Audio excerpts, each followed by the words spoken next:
bienvenidos a un nuevo programa de Paisajes Culturales. Tu canal de noticias del patrimonio cultural. ¿Cómo estás, Paola? Muy bien, Claudio. Y como siempre decimos, este matrimonio que te acerca el patrimonio de una manera clara, sencilla, dinámica. Y a veces nos vamos un poco, como tuvimos estos programas especiales donde verdaderamente lo disfrutamos mucho, de las vacaciones de invierno, Así como es. Ahora vamos a disfrutar del veranito de agosto. Así es. Se viene el veranito de San Juan, pero No, pero en agosto. en agosto, antes de la tormenta de Santa Rosa. Bueno, Pero vamos a ver, ¿no? Muy felices de estar una vez más acá en Radio Demos, como decimos, al mundo, ¿no? Así es. Porque esto ya, bueno, si bien nuestros estrenos son los miércoles 18 horas, ya esto se puede ver en cualquier momento, desde cualquier lugar, desde cualquier dispositivo. Así es, cuando quieras, donde quieras, en el lugar donde estés. Así es, las veces que quieras. Las veces que quieras. Le contamos nuestras vías de comunicación Sí. a la gente. Este es el 76252520, es un WhatsApp, así Sí. que ahí recibimos nuestros mensajes. Estamos muy contentos con los mensajes que nos están enviando. Hemos cerrado 2 o 3 entrevistas muy prometedoras para los próximos programas. Sí. De gente de Barcelona, de gente que tiene que ver con la modernidad tanto en la Argentina como en España, por Ajá. ejemplo. Vamos a hablar de la ebullición, digamos, la Organización Mundial de la Salud habla de la ebullición del planeta. Estamos en pleno Sí, sí. calentamiento global, el cambio climático. Son Es raras estas una de estas cosas que vamos a hablar aquí en Paisajes, como siempre, con los especialistas, con los que saben, para que ustedes se informen, Ajá. para que ustedes se formen y para que ustedes puedan tener una opinión, ¿no? Así es. Ese es un poco el debate que aquí daremos. Hoy también empezaremos con 2 programas para que ustedes puedan debatir, conocer opiniones e informarse de gente que ha estudiado, de gente que se ha preparado para el tema, un tema que está arriba de la mesa en la agenda de los argentinos. Roca, ¿no? Roca, que bueno, salió en los diarios, que quieren mover La estatua del Centro Cívico de Bariloche, que fue declarado lugar histórico Así allá es. por la democracia en Bien. el año 1989. 1989 la estatua, La estatua. 1999 el centro cívico. Bueno, son la verdad que bueno, nos deja pensando todas estas movidas, ¿no? De cambiar cierta identidad de un lugar muy turístico y muy emblemático y que como leí en algo de la información que tenemos, no hay Patagonia sin roca, nos guste o no. Bueno, ahí está el debate, ¿no? Un poco Sí. lo que pretendemos hacer con ustedes en este programa y en el que viene, que traer invitados que hayan estudiado a Roca, digamos que no sean simples opiniones, sino personas que fundamenten su opinión a partir de las investigaciones que han hecho, para abrir el debate. ¿Es válido hablar de que el patrimonio cultural pueda cambiar? ¿Siempre tiene que ser el mismo? ¿Es subjetivo? ¿Depende de cada generación? ¿Qué es lo que cada generación recibe? ¿Qué es lo que cada generación decide? Y le da valor. ¿Y qué es lo que cada generación lega? ¿No? Entonces aquí es válido. Bueno, nosotros sí creemos que es válido el debate, pero tiene que ser un debate sin dobleces, ¿no? Sin chicanas, es decir, con argumentos. El Y patrimonio no lo vemos como algo estático, Así lo vemos es como dinámico. algo dinámico. Y bueno, y en esto está la gente, estamos nosotros, ¿no? Así Que es. tenemos la posibilidad, gracias a Dios, de poder elegir, de poder decidir y tener nuestras propias, digamos, formaciones ideológicas y accionar sobre eso. Así es. Bueno, como siempre decimos, lo que hoy no es patrimonio, mañana puede serlo, y lo que hoy es patrimonio, mañana puede no serlo. Pero lo ideal sería también que defina la gente en estas Exacto. cosas, ¿no? No vendría mal un plebiscito. ¿No? Preguntarle a los barilochenses qué creen, ¿no? ¿Qué creen? No estaría nada mal. Pero Me gusta. vamos a escuchar a los que saben. Me gusta. Hoy vamos a entrevistar, o entrevistamos ayer, en realidad le estamos poniendo aquí al aire en Demos el día de hoy, a Sebastián Díaz. Sí. Sebastián Díaz ya lo hemos entrevistado, ustedes lo han visto aquí en Paisajes Culturales, es un cineasta que hace documentales, él nos va a contar exactamente todo, no me quiero adelantar, pero va a hablar de la trilogía sobre la conquista del desierto. Y esta trilogía cierra con lo que vamos a ver ahora, que se llama Los Jinetes de Roca, que todavía no se estrenó, que Sí. nosotros se los vamos a recomendar y que le vamos a pedir para introducirlos a ustedes en quién es Sebastián Díaz. Le vamos a pedir el tráiler que nos ha cedido muy, muy gentilmente Sebastián Díaz de Los Jinetes de Roca. Lo escuchamos. Sellaremos con sangre y fundiremos con el sable, de una vez y para siempre, esta nacionalidad argentina, que tiene que formarse como las pirámides de Egipto y el poder de los imperios a costa de la sangre y el sudor de muchas generaciones.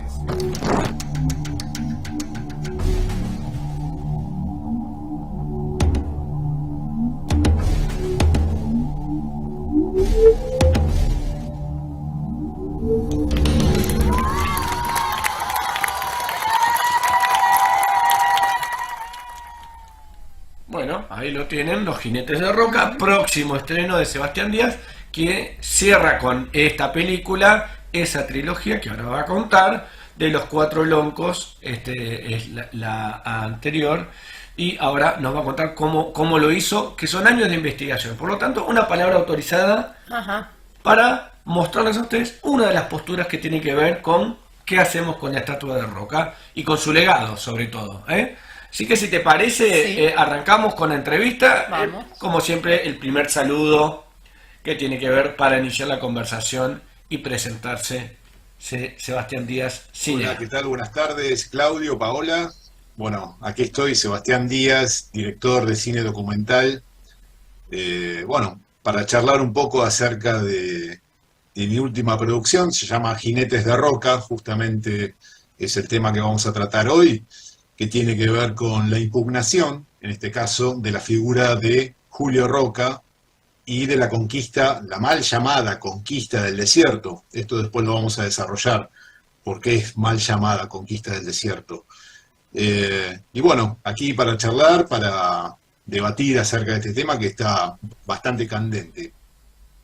Bueno, ahí estamos, ¿no? La presentación Sí. de Sebastián Díaz, que ya sienta postura, ¿no? Es Sí, decir, la mal llamada. la mal llamada conquista del desierto. Ahora lo vamos a ver Ajá. porque le preguntamos a Sebastián acerca de qué investigación hizo, ¿no? Para llegar a Jinetes de Roca y de alguna manera ir perfilando su posición acerca de lo que es esto que él llamaba la mal llamada conquista del desierto. Así que le vamos a pedir a Rodolfo que nos ponga inmediatamente lo que tiene que ver con la investigación. Bueno, Jinetes de Roca es la culminación de una trilogía de películas documentales que se inicia con La Muralla Criolla, sigue con Cuatro Loncos y culmina con Jinetes de Roca.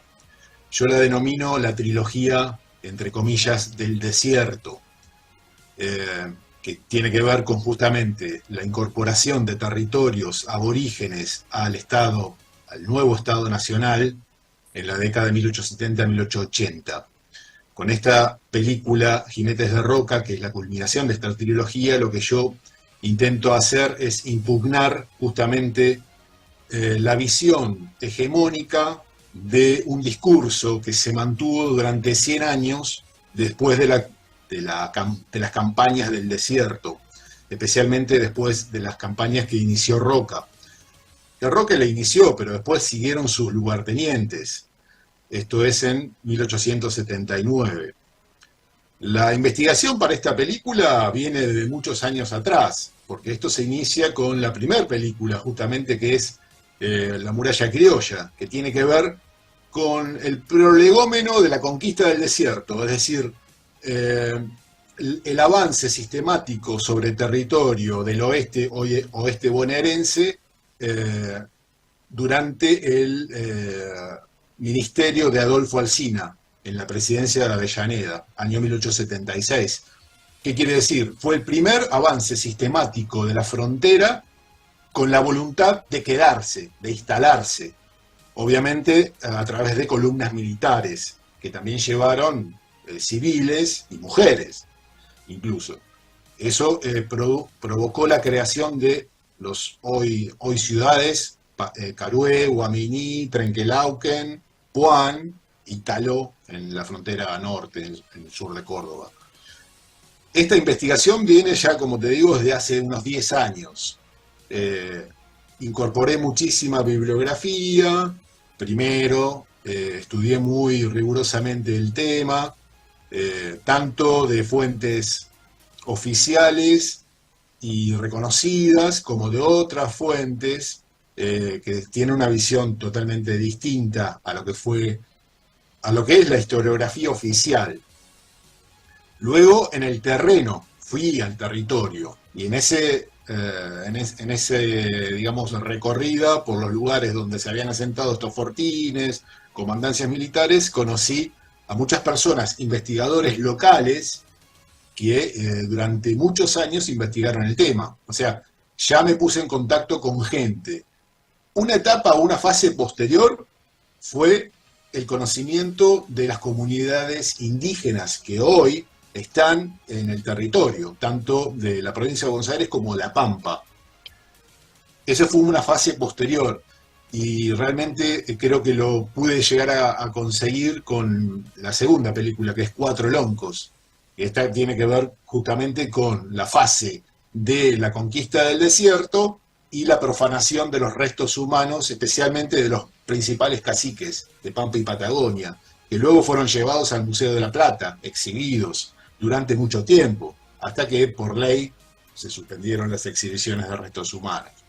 Y ahora, muchos años después, se empezó con un proceso de restitución de restos. Eso es Cuatro Loncos. Y Jinete de Roca, digamos que culmina esta serie documental de películas de largometraje documental con la impugnación directamente de la campaña del desierto y la figura de Roca. Y esto tiene que ver con una discusión que se ha entablado desde hace muchísimo tiempo. Si esto fue un genocidio o no fue un genocidio. ¿Sí? Para los defensores de la teoría de Roca, los defensores, digamos, de la civilización versus la barbarie, Roca es un héroe nacional que sentó las bases del Estado moderno. Lo que pasa que para nuestra visión, Roca produjo un hecho muy desigual. Primero, barrer con todas las comunidades aborígenes de aquella zona. Porque uno dice, claro, los indios maloneros, pero si tomamos en cuenta que tehuelches, selknam, los que se llaman onas, que eran indios pacíficos, digamos, también fueron barridos, entonces lo que uno tiene que pensar es que en realidad lo que se pretendía era incorporar los territorios. Y además, cuando uno piensa que ese inmenso territorio fue repartido, Ceballos, Estanislao Ceballos tiene un libro que se llama La conquista de las 15.000 leguas. Esas 15.000 leguas que se conquistaron en un primer momento fueron repartidas entre 1.800 familias, muchas pertenecientes a la sociedad rural argentina de aquella época, y muchos eran extranjeros, primera generación de inmigrantes. Por supuesto, inmigrantes que traían capitales, ¿no es cierto? Entonces, el desierto no era un desierto, estaba habitado. El desierto tampoco era un lugar, digamos, no fértil, era un lugar muy fértil, algunas zonas. Otras no, sabemos que la Patagonia se necesitan muchas hectáreas para que sea productiva un emprendimiento, pero no así en la provincia de Buenos Aires ni tampoco en La Pampa. El desierto no era un desierto y no fue una conquista, fue una invasión. Eso es nuestro punto de vista. Entonces Roca, a nuestro juicio, estamos convencidos de que forjó la nacionalidad argentina en el año 1880, a partir del año 1880, pero hizo una Argentina para pocos, desigual y cometiendo un genocidio. Bueno, ahí está, ¿no? Clarito la posición, ¿no? Es decir, el desierto no era un desierto, era un lugar productivo donde se fueron a fincar, donde con se la corrieron cultura las fronteras. indígena. Y bueno, se barrió, digamos, al tema de los pueblos originarios. Así que queda clara la postura sobre lo que ustedes van a ver del documental de los jinetes de Roca. Le preguntamos entonces cómo fue la filmación, ¿eh? Porque Porque, perdón, Claudio, era la línea, la frontera era el río Salado, ¿no? Bueno, empezó con Alsina y la zanja de Alsina, y el río Salado era un límite natural, digamos, ¿no? Y luego se fue corriendo en función de las campañas, como aquí bien menciona Sebastián, y que se fue corriendo, bueno, con Roca directamente se conquistó toda la Patagonia cuando llega a Choel. Bueno, le preguntamos entonces a Sebastián cómo fue filmar esto de Los Jinetes de Roca, próximo estreno en todas las salas. Sí. Jinetes de Roca tiene la particularidad que es una película no tanto de ir al territorio, de recorrida de territorio, es una película atravesada por la pandemia. Nosotros teníamos el proyecto para filmar en el año 2020 y vino todo lo que conocemos de un año y medio donde no se pudo prácticamente salir. Incluso las entrevistas que realizamos fueron bastante posteriores. La gente no estaba vacunada, no tenía todas las vacunas. Era muy difícil hacer una película en ese momento. Por lo tanto, lo que decidimos es hacer una película más de laboratorio. Y como nosotros nos habíamos propuesto hacer una película que incluyera, digamos, las obras artísticas con las que nos habían metido durante 100 años un discurso dominante que tenía que ver con la conquista del desierto, en esas obras nosotros metimos la estatuaria, y la estatuaria representando a los próceres a nuestro juicio entre comillas, que llevaron adelante esta campaña, como por ejemplo Roca, y sus predecesores, en, digamos, la concepción un poco racista que tenían, como Sarmiento, Alberdi, podríamos decir Alsina y muchos otros, pero que influyeron decididamente sobre la concepción de avanzar sobre territorios aborígenes y exterminar a aquellas tribus. Esa es una cuestión que abordamos, que es la estatuaria. ¿Por qué? Porque la estatuaria, ¿cuál es la cuestión? La cuestión es que si uno ve una estatua, ¿sí? La estatua, uno piensa, bueno, no dice nada, pero sí dice. Y esto es una concepción que lo marca con mucha claridad Marcelo Balco en la película. Él tiene un libro que se llama Pedestales y Prontuarios, y yo me basé en ese libro para esta sección de la película. La estatua sigue diciendo, la estatua no está ahí porque sí, sino porque la gente pensará, algo bueno hizo esta persona para que la hayan subido a este pedestal, ¿no? Entonces la estatua sigue diciendo, a pesar de que esté muda, pero ella está ahí arriba, ¿no es cierto? Está arriba y nosotros estamos aquí abajo. O sea, está elevado a un nivel psicológico, sigue permanentemente penetrando nuestra mente y de alguna manera es una pedagogía. Es lo mismo una estatua que los manuales escolares, que han contado una historia oficial durante 100 años. Muy bien, eso por un lado. Me interesaba mucho también contar lo que es la pintura emblemática de la Argentina, que tiene que ver con las conquistas hacia el territorio aborigen. Esto es la Vuelta del Malón, de Ángel de la Valle, una pintura muy emblemática, que todavía hoy nos metemos la mano en el bolsillo y algún billete de 100 pesos aparece con la imagen de Roca por un lado, y de la otra parte está Roca llegando a Choel con todos sus lugartenientes, y eso es justamente la revista del Río Negro, una pintura que está en el Museo Histórico Nacional, de las más grandes que existen, que se han pintado en el país. Y muchas otras que tienen que ver con precursores, como Mauricio Rúgendas, que es un pintor que vino a la Argentina en la época de Rosas, y pintó acerca de los malones, el cautiverio de mujeres, son precursores de esta idea, ¿no? Y luego tenemos la fotografía, que es lo que más importante a mi juicio, porque aquí tenemos el testimonio material fotográfico sobre el avance a los territorios, y también sobre de alguna manera marcando, digamos, que estos territorios son nuestros, ahora nos pertenecen, ¿sí? La fotografía es un dispositivo que de alguna manera reafirma esa concepción. Ahora estos territorios son nuestros, nos pertenecen. Entonces aquí tenemos dos series de álbumes fotográficos. Uno es el de Antonio Pozzo, que es un fotógrafo italiano que acompañó la expedición de Roca, muy importante porque son unas 80 fotografías donde sigue la expedición de Roca hasta Choel Choel. Eso es en el año 1879. Y el otro álbum fotográfico donde yo me baso muchísimo es el de Encina Moreno, en el año 1882, sobre el territorio del Triángulo, lo que es hoy Neuquén. Allí fueron directamente estos agrimensores, eran agrimensores, Encina y Moreno, a medir las tierras, a parcelar las tierras que habían sido conquistadas. Y llevaron un fotógrafo que sacó una serie de unas 180 fotografías, donde hay territorio, fortines, comandancias militares y algunos indígenas. Así que eso es muy importante. Y después hay una parte que es la entrevista. En la entrevista yo quiero rescatar a los que estuvieron allí y los que me dieron realmente una lección, ¿no es cierto? Porque algunas cosas yo no sabía, como por ejemplo Carlos Mazota. Carlos Mazota, un antropólogo muy importante, que él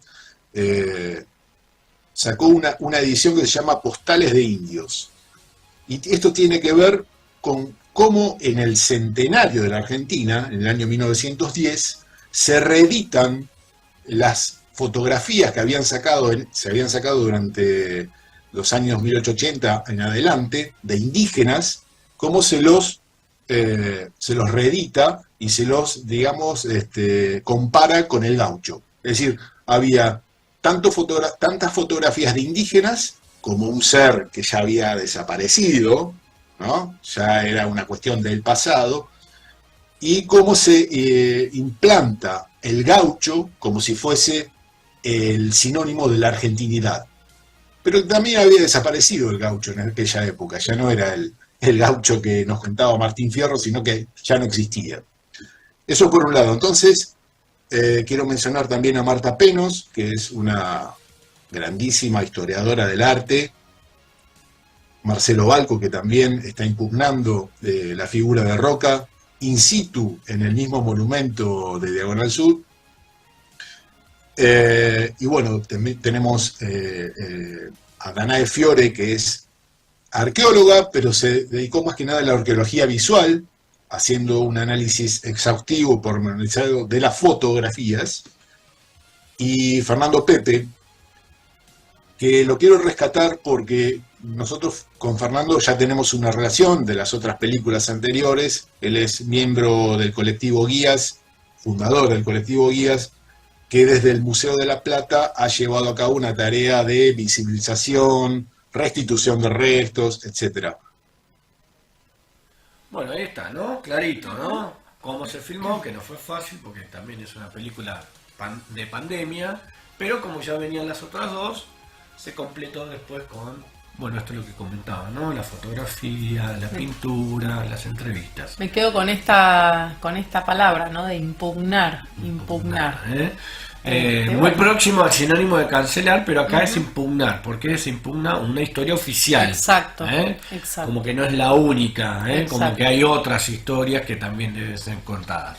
Bueno, ahí está. Para redondear, digamos, esto de Jinetes de Roca, le pedimos a Sebastián que fuéramos como al hueso, ¿no? ¿Cuál es el mensaje de la película y qué vinculación puede llegar a tener con otros momentos de la historia argentina? Que es un poco lo que plantea la película, no la queremos spoilear obviamente, No, pero vamos a esperar. vamos a escuchar lo que lo dice el director, ¿sí? Así que le vamos a pedir a Rodolfo, por favor, si es tan amable, Pero aquí que lo ponga. lo que nosotros tratamos de hacer es vincular la ideología de la campaña del desierto con la última dictadura militar. ¿Por qué? Porque hay una vinculación ideológica desde aquella época hasta la última dictadura. Vos fíjate que en el año 1979 se cumplieron 100 años de la conquista del desierto. Y eso fue festejado y celebrado con bombos y platillos en el año 1979 por la última dictadura militar. Se sacaron libros, revistas, se hicieron muchos congresos de historia. Pero tenemos una etapa, digamos, anterior, que esto es lo que quiero dejar en claro. En el año 1940, 1930 y pico ya, incluso habían empezado plena década infame. Es decir, la restauración conservadora luego de la segunda presidencia de Irigoyen, que fue volteado Irigoyen en el 1930. Fue la primera dictadura militar en la Argentina, ¿sí? Durante esa época nefasta de la década infame, es cuando se arma una comisión de notables, ¿no? Militares, historiadores, artistas, para exaltar la figura de Roca. Esa comisión es la que lleva a cabo las estatuas y monumentos que hoy vemos de Roca, tanto en Bariloche, como en Buenos Aires, como en Río Gallegos, como en Tucumán, y creo que me falta otra, porque lo que trataban de hacer era hacer esos hitos donde Roca había tenido alguna, digamos, actuación preponderante. Entonces, ¿cómo no me vas a decir que no hay una vinculación entre la época de la conquista del desierto, la década infame y la última dictadura militar? Eso es lo que intentamos trasladar a la película. Bueno, ahí estamos, ¿no? Bien clarito, ¿no? Sí. Es decir, el mensaje, hay un vínculo para él entre Roca, la década infame y la dictadura militar, y por eso ahora cuando lo volvamos a escuchar, también la idea de que haya, en sustitución de la estatua de Roca, un monumento a la Madre de Plaza de Mayo, que fueron los que combatieron la dictadura. Ese sería como una especie de círculo, ¿no? Por llamarlo de alguna manera.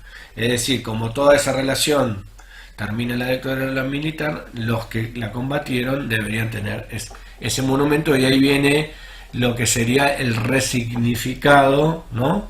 De lo que habla Sebastián. Bueno, abrimos el debate, digamos, no estamos emitiendo opinión, dejamos que... Esta es una primera postura. Así es, En el próximo programa vamos a tener también los que, la otra, los que dicen que Roca es un héroe y que hay que restaurarlo y dejarlo y seguir con una historia que ha sido contada y que puede ser enriquecida con otros matices. Y pero cada uno sacará sus conclusiones. Y esa es la idea de este programa, de generar el debate poniendo gente especialista. En función a hechos históricos. Así es, datos. Datos. Bien, continuamos, que ya estamos concluyendo con la entrevista a Sebastián Díaz.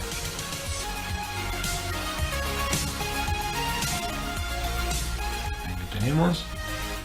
Muy bien.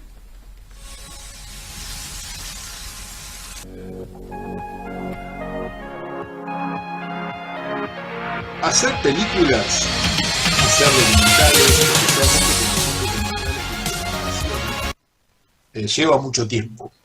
Entonces, siempre hay que tener en cuenta que los proyectos pueden ser de 2, 3 años, 10 años, en fin, de acuerdo a la investigación. Ahora lo que me gustaría ya trabajar es una película nueva, un documental que se llama tentativamente Estancieros de la Frontera.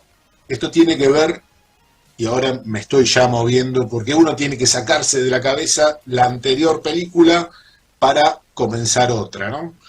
Y Estancieros de la Frontera tiene que ver con el poblamiento temprano de la frontera del Río Salado, aquí en la provincia de Buenos Aires, que fue la primera línea de fronteras que se estableció luego de la llegada de los españoles a estos lugares.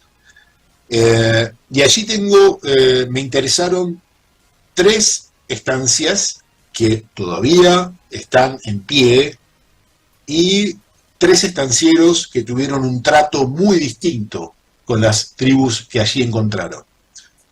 Uno es Clemente López de Osornio, que creó la estancia El Rincón de López, aquí cerca, en la desembocadura de la bahía de San Borombón, del Salado. Él tuvo una lucha encarnizada con los aborígenes que encontró allí. La segunda estancia tiene que ver con Francisco Ramos Mejía. Es un personaje muy interesante, que es el que prácticamente quisiera rescatar en esta película.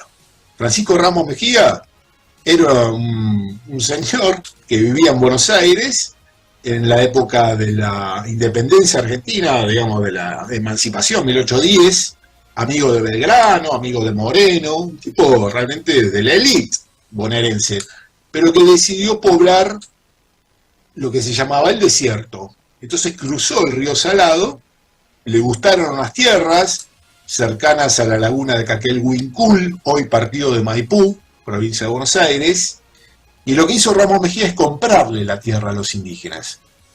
Comprarle la tierra a los indígenas. Y es más, los incluyó en su emprendimiento productivo. Ramos Mejía era un personaje muy extraño, y los evangelizaba, incluso. Pero ¿cómo terminó Ramos Mejía? Y digamos, esa manera de trato con los indígenas no gustó a las autoridades de Buenos Aires.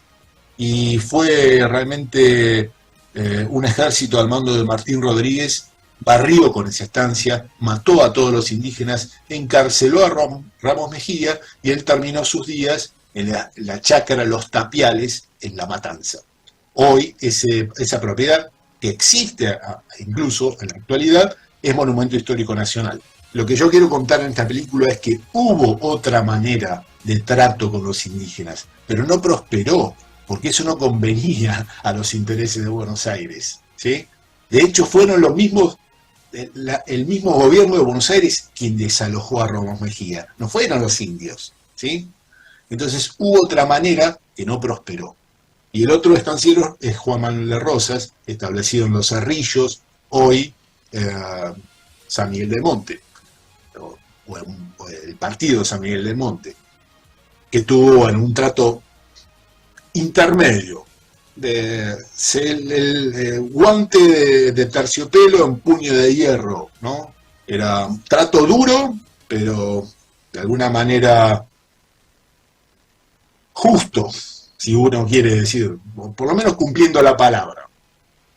Es decir, eso es lo que me está desvelando actualmente. Y también tengo otro proyecto paralelo a ese, que es en La Pampa. En La Pampa, en la provincia de La Pampa, hay una cuestión muy interesante, también para lo que es referido al patrimonio, que son las rastrilladas. Ahí está, ¿no? Rastrilladas. Sí, como itinerarios culturales. Como si fuera un itinerario cultural, es decir, porque habla de esos caminos que son antes de la llegada del español, que tienen que ver, bueno, con los pueblos originarios de miles de años atrás, ¿no? Por eso un poco el concepto de rastrilladas, así que lo seguiremos muy atentos. Bueno, le deseamos éxitos obviamente con Jinetes de Roca, que cierra esta trilogía, y obviamente lo tendremos aquí para cuando haga su próxima película, tanto Rastrilladas como Estancieros de la Frontera, realmente bien. Muy interesante. Nos despedimos entonces de Sebastián Díaz. Esto es próximamente, ¿no? Esto es próximamente. Atención, en la descripción ustedes cuando lo vean en el canal de YouTube van a tener los links de las dos películas y alguna otra cosa más.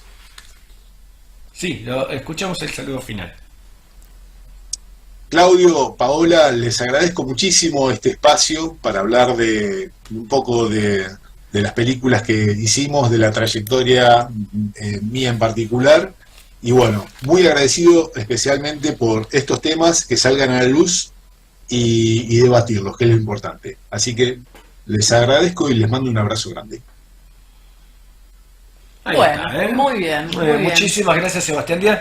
Hemos querido acercarles en este primer programa de debate sobre Roca una de las posturas, sobre todo fundamentada en personas que han estudiado el tema, que es lo que más nos interesa aquí desde Paisajes Culturales. Sobre hechos históricos, sobre, bueno, lo que fue nuestra historia. Lo que es nuestra historia y lo que va a ser nuestra historia, porque nosotros también la construimos. Entonces, la idea es que abrir el debate, un debate sincero, un debate claro, un debate con posturas, un debate que trae polémica, mucha, y que tiene que ver eso después con las acciones que se hacen sobre el patrimonio. Así que les agradecemos que nos hayan acompañado. Y veremos qué pasa. Y veremos qué pasa. Si lo y sacan. O no, bueno, pero mientras tanto Veremos. podemos dar esta discusión. No se pierdan el próximo programa donde estará la otra postura sobre Roca, de tal manera que ustedes puedan tener por lo menos las dos versiones más importantes. Así es. De Roca. Ese es un poco... Como en muchas cosas de la vida existen varias, como se dice, bibliotecas. Así es. ¿no? Lo importante es, bueno, sacar nuestras propias conclusiones. Así es.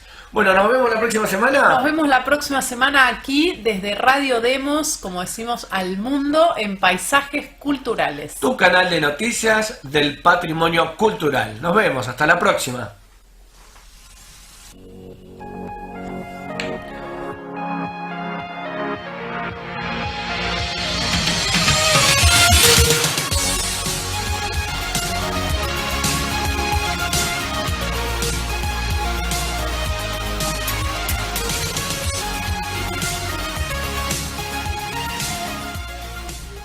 Sellaremos con sangre y fundiremos con el sable, de una vez y para siempre, esta nacionalidad argentina, que tiene que formarse como las pirámides de Egipto y el poder de los imperios a costa de la sangre y el sudor de muchas generaciones.